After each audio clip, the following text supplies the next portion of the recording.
Hujambo na karibu katika simulizi hii fupi, simulizi ya kutisha na kusisimua inayokwenda kwa jina la Mgeni wa Ajabu.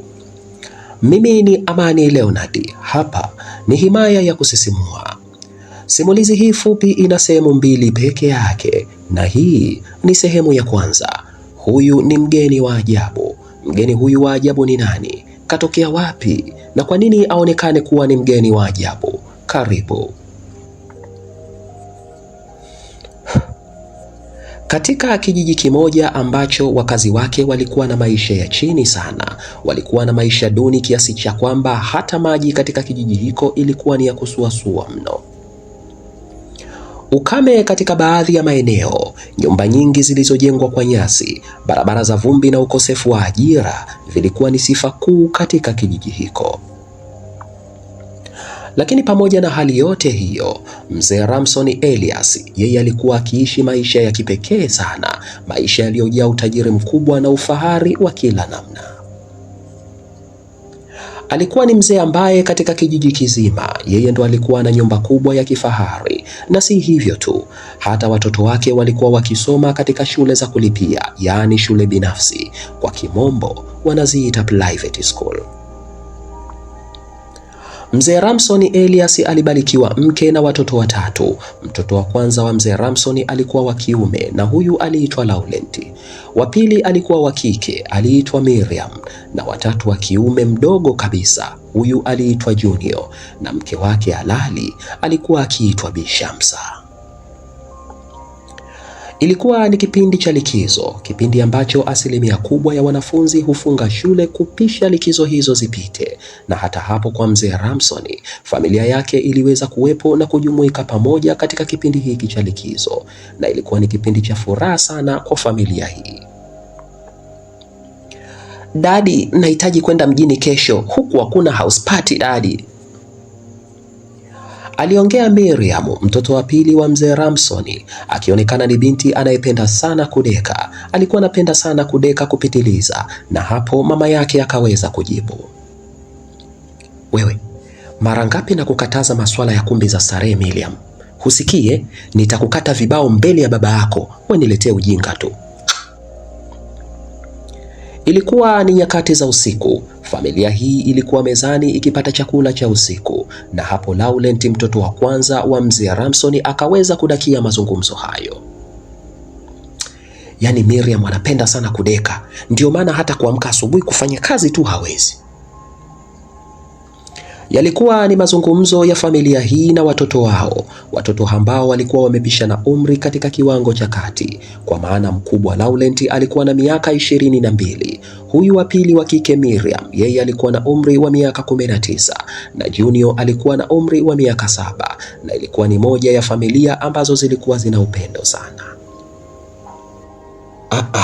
Mtoto anaelekezwa taratibu bana. Aliongea hivyo mzee Ramson Elias na kumfanya mke wake Bi Shamsa agune kidogo. Hebu nitoleeni uvivu hapa. Aliongea hivyo mama yao huyo, na hapo wakaendelea kupata msosi. Usiku uliweza kupita na asubuhi iliwadia, ikiwa ni alfajiri sana, na alionekana Bi Shamsa, mke wa mzee Ramson, akiwa anahangaika kufanya baadhi ya kazi za ndani humo kivivu sana, kwani alikuwa akachoka sana kutokana na ukubwa wa nyumba hiyo.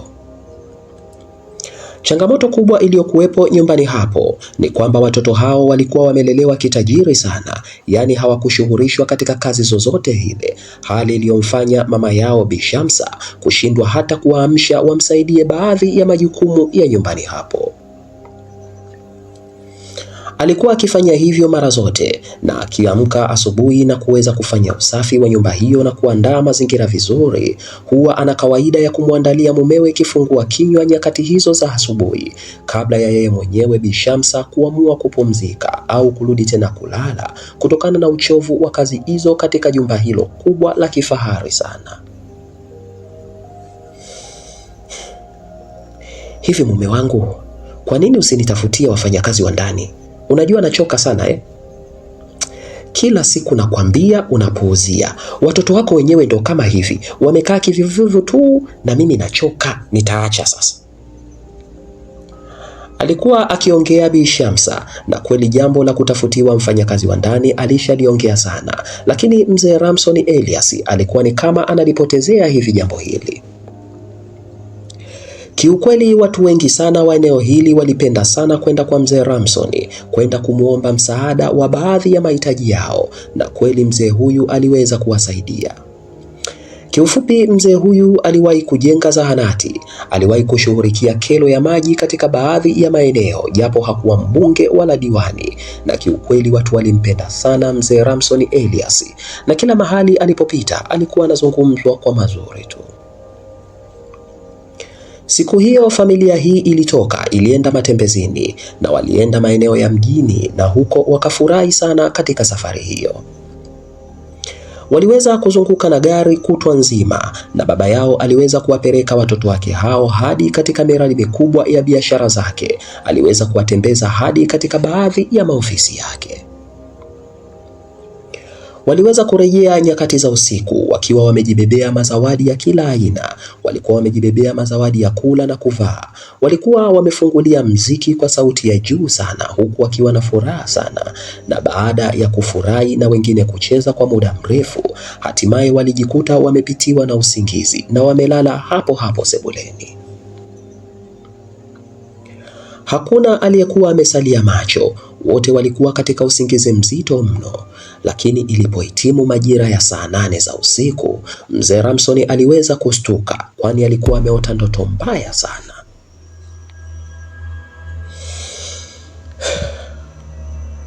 Katika ndoto hiyo mzee Ramson aliota kuna mwanamke aliyevalia gauni jekundu, na mwanamke huyu alikuwa na sura nzuri sana, na mwanamke huyo alikuwa anamkabidhi mkoba. Alikuwa anamkabidhi mkoba mweusi mzee Ramson, alikuwa anamkabidhi mkoba huo kama zawadi hivi.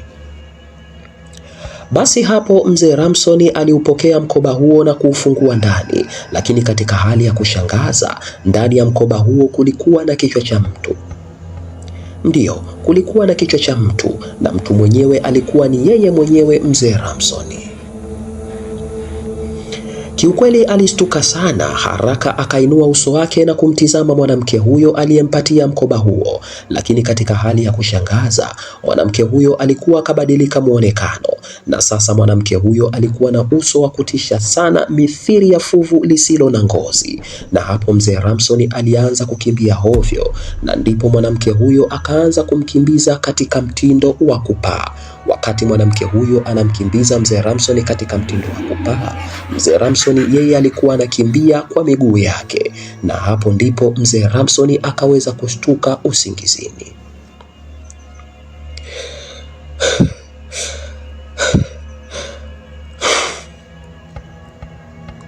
Alistuka sana mzee Ramson Elias, na alipostuka aliamka na kuweza kukaa kitako katika kochi lake, na aliweza kuitizama familia yake ambayo walikuwa wamelala 444 sebuleni hapo, huku wakiwa wameacha kila kitu kikiwa hovyo sana. Hii ni baada ya kuserebuka kwa muda mrefu. Lakini punde majira hayo ya saa 8 za usiku, ghafla mlango mkubwa wa kuingilia sebuleni hapo ulibishwa hodi. Ndiyo, ulibishwa hodi. Ni kama mzee Ramson hakuisikia vizuri hodi hiyo, na hapo ikabidi achukue simu yake na kumpigia simu mlinzi wao wa getini aliyeitwa Morris. Simu iliita kwa dakika nyingi kidogo, lakini hatimaye ikapokelewa. Halo boss, kwema? Mbona usiku sana, kuna shida niweze kuja? Alikuwa akiongea mlinzi huyo wa getini ambaye alikuwa ni baba tu wa makamo, na hapo mzee Ramson akamjibu, "Ebu angalia mlangoni huko nje, nasikia kuna mtu anabisha hodi, au ni wewe?" Aliongea hivyo mzee Ramson, lakini mlinzi Morris kwanza akakataa kuwa si yeye, kisha akaomba dakika kadhaa aende kutizama mlangoni hapo. Lakini alipoenda kutizama, alimjulisha bosi wake kuwa hakuna mtu anayebisha hodi, labda itakuwa amesikia vibaya. Asubuhi iliweza kuwadia, ni kama mzee Ramson hakuwa sawa hivi. Mkewe aliweza kumwamsha na kupata kifungua kinywa, na huwa wakati mwingine wana kawaida ya kuketi kunywa chai pamoja, mke na mume hawa. Hii ni kabla ya watoto wao kuamka, pamoja na mara nyingi hupata muda wa kujadili mambo yao binafsi nyakati hizo za asubuhi. Leo naona kama hauko sawa mume wangu. Aliongea hivyo Bi Shamsa, lakini mzee Ramson alijibu tu kwamba yeye yuko sawa, hana tatizo lolote. Na baada ya muda walipomaliza kunywa chai, mzee Ramson aliweza kutoka nje kisha akawasha gari yake, na hapo mlinzi Morris akamfungulia geti bosi wake huyo, kisha mzee Ramson akaondoka zake katika shughuli zake. Akiwa katikati ya safari, akiwa katika gari yake, mzee Ramson alionekana akitoa simu yake mfukoni kisha kuweza kupiga namba kadhaa. Baada ya kupiga namba hizo, aliweza kuweka sikioni simu hiyo na alikuwa anaongea na mtu. Mzee Mwala, nimemuota tena yule mwanamke asiyeeleweka. Aliongea hivyo mzee Ramson Elias, na hapo akaweza kujibiwa na mtu aliye upande wa pili wa simu hiyo. Au kuna vitu ulikosea? Alioji hivyo mtu huyo aliye upande wa pili wa simu hiyo, na bado mtu huyo hakuweza kujulikana alikuwa ana ukaribu gani na mzee Ramson, japo alisikika akiitwa mzee Mwala. Mimi sidhani. Mbona kila kitu nilikifanya vile vile? Na mbona ni muda mrefu umepita sikuwahi kuota ndoto ya namna hii?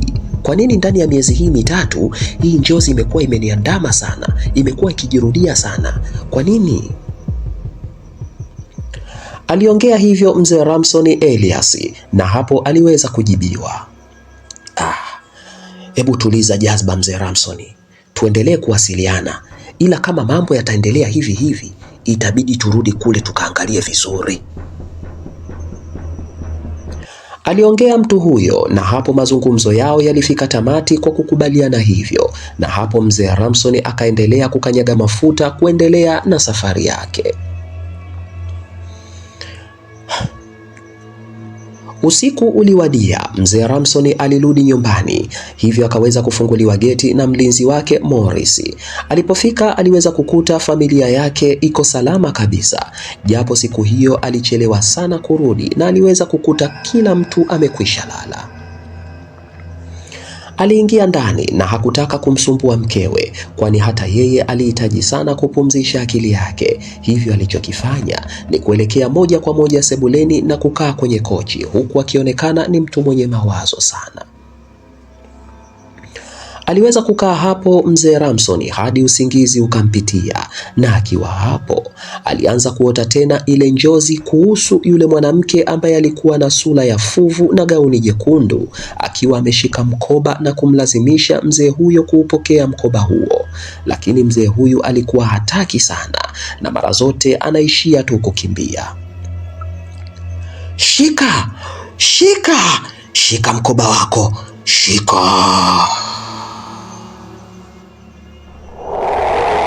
Alikuwa akiongea hivyo mwanamke huyo, na hapo mzee Ramson akastuka ghafla usingizini hapo, na alipostuka punde akasikia tena mlango ukigongwa. Ni muda mrefu sasa tangu njozi hii ianze kumsumbua, lakini siku mbili hizi jambo lingine jipya limeweza kuibuka. Ndiyo, kila aliposhtuka kutoka katika ndoto hii ni lazima asikie hodi ikibishwa. Alikaa kwenye kiti hiko na alikuwa akiisikiliza hodi hiyo. Aliweza kuisikiliza kwa makini sana. Alisikiliza kutaka kujua ni nani anayebisha, na mgongaji alionekana anahitaji sana kuingia ndani na si vinginevyo. Basi alikamata simu yake mzee Ramson, na lengo lilikuwa ni kumpigia mlinzi wake Morris, lakini akatulia kidogo kabla hajafanya hivyo. Hebu ngoja nikachungulie mwenyewe. Alijisemea hivyo na kuanza kutembea taratibu kuelekea mlangoni hapo hadi akafanikiwa kufika, na alipofika alipeleka jicho lake moja kwa moja kuchungulia kupitia kitasa cha mlango kwenye kipenyo cha ufunguo. Alichungulia hivyo ili aweze kuona kama atafanikiwa kuona kitu chochote, lakini alipokaribia tu kuchungulia, punde taa za ndani humo zilizimika ghafla.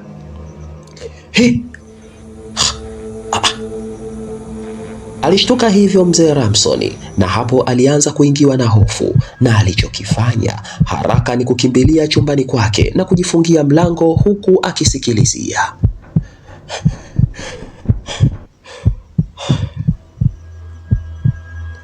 Hiyo siri usije ukaitoa kokote. Kumbuka ni mimi na wewe tu ndio tunatakiwa kuitunza. Alikata simu mzee Ramson baada ya kumaliza kuzungumza na mtu nyakati za asubuhi, ambapo tayari palikuwa pamekwisha pambazuka na mtu mwenyewe alikuwa ni yule yule mzee Mwala. Familia yote ilikuwa sebuleni hapo, lakini mzee Ramson bado alionekana hayuko sawa hivi, na hapo mkewe aliweza kumuuliza jambo. Baba Laurent, tangu jana hauko sawa, kuna nini? Aliuliza hivyo Bi Shamsa, na hapo mzee Ramson akashusha pumzi kabla hajajibu swali hilo. Lakini alipotaka kuanza kujibu, punde hodi ilisikika tena nyakati hizo za asubuhi. Hakuna aliyekuwa na wasiwasi, walijua ni mgeni tu, lakini kawaida huwa ni lazima mlinzi Morris atoe taarifa kwa wenye nyumba hawa kabla ya kumruhusu mgeni yoyote kuingia ndani ya geti hilo. Hivyo familia hii iliamini pengine mlinzi Morris ndiyo anabisha hodi hiyo. Pengine alikuwa na jambo muhimu sana la kuwaambia. Ebu Laurent, kaangalie ni nani anabisha hodi. Naona atakuwa Morris huyo. Aliongea hivyo mzee Ramson, na hapo Laurent akatoka sebuleni hapo na kuelekea katika mlango huo mkubwa wa nyumba hiyo na kuufungua ili aone huyo mtu aliyekuwa anabisha hodi ni nani na alikuwa akihitaji nini. Kila mtu macho yake yalikuwa yameelekea alipokuwepo Laurent kusubiri majibu ya kwamba huyo mtu anayebisha hodi ni nani. Wote walikuwa wanatizama ili kuona Laurent atarudi na majibu gani. Laurent alionekana ni kama anazungumza na mtu hivi kama dakika moja tu, kisha akaweza kufunga mlango huo na kurudi upande wa sebuleni kurudisha taarifa. Kuna bibi mmoja hapo nje anakuhitaji baba. Bibi? Walijikuta wanazungumza kwa pamoja mzee Ramson na mkewe Bi Shamsa. Hii ni baada ya Laurent kurudisha taarifa hiyo.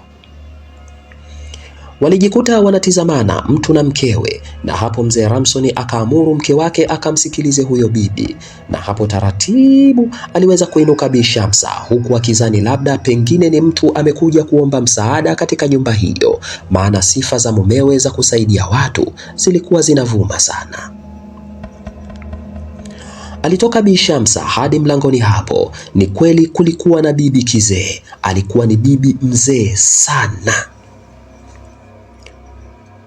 Alionekana na nywele zilizokuwa zimelala ovyo ovyo kichwani kwake, tena alikuwa na mvi nyingi sana.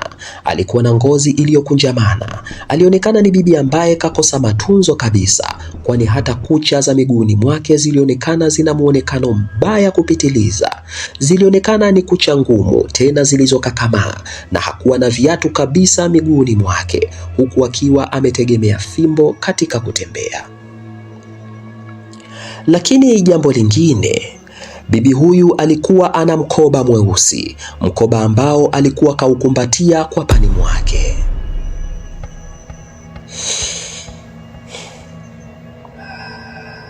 Upande wa ndani, mzee Ramson alichukua simu yake na kumpigia mlinzi Morris na kumuuliza kitu. Morris, kuna bibi umemruhusu kupita getini ndani bila kututaarifu? Aliuliza swali hilo, na hapo mlinzi Morris akajibu. Bibi? Hakuna bibi niliyemruhusu kuingia getini. Tena sio bibi tu, hakuna mtu yoyote niliyemruhusu kuingia getini. Lakini bosi, siwezi kufanya hivyo kwa mtu yoyote bila taarifa yenu bosi. Aliongea mlinzi Morris akiwa maeneo ya getini kwake anapoendelea na shughuli yake ya ulinzi, na hapo mzee Ramson akajibu. Una uhakika? Alioji hivyo, na hapo Morris akajibu. Ndiyo bosi, hakuna mtu ameingia.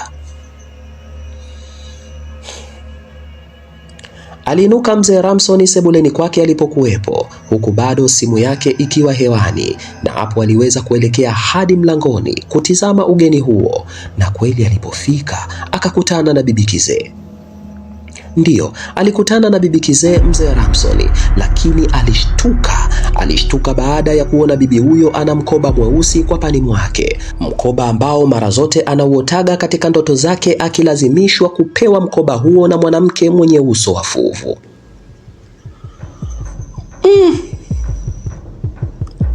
Aliguna Mzee Ramson, kisha akazungumza na kumwambia Morris ambaye bado alikuwa hewani katika simu hiyo. Morris, sasa huyu bibi atakuwa katokea wapi na kaingilia geti lipi kama wewe hujamuona akiingia getini hapo? Aliongea hivyo Mzee Ramson, na hapo mlinzi Morris akajibu kwa kifupi, nakuja sasa hivi. Aliongea hivyo mlinzi Morris, lakini cha ajabu, huyo bibi alipomuona Mzee Ramson mlangoni hapo, haraka akageuza uso wake na kumtizama Mzee Ramson, kisha akainua mkono wake bibi huyo na aliweza kumnyoshia kidole Mzee Ramson, na baada ya kumnyoshia kidole akaweza kuzungumza. Tena alizungumza kwa sauti nzito na ya kutisha sana. Nimekukamata.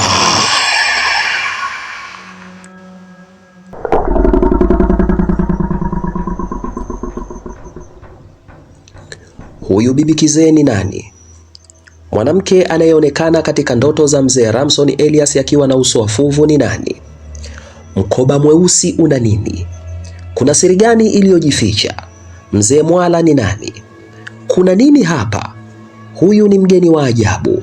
Tuonane sehemu ya pili, na itakuwa sehemu ya mwisho kabisa yenye majibu yote kuhusiana na mkasa huu wa kutisha na kusisimua unaokwenda kwa jina la mgeni wa ajabu. Mimi ni Amani Leonard. Hapa ni Himaya ya Kusisimua, nyumba ya simulizi za kutisha. Usiache kusubscribe. Tuonane sehemu ya pili. Asanteni na kwaherini. Chao.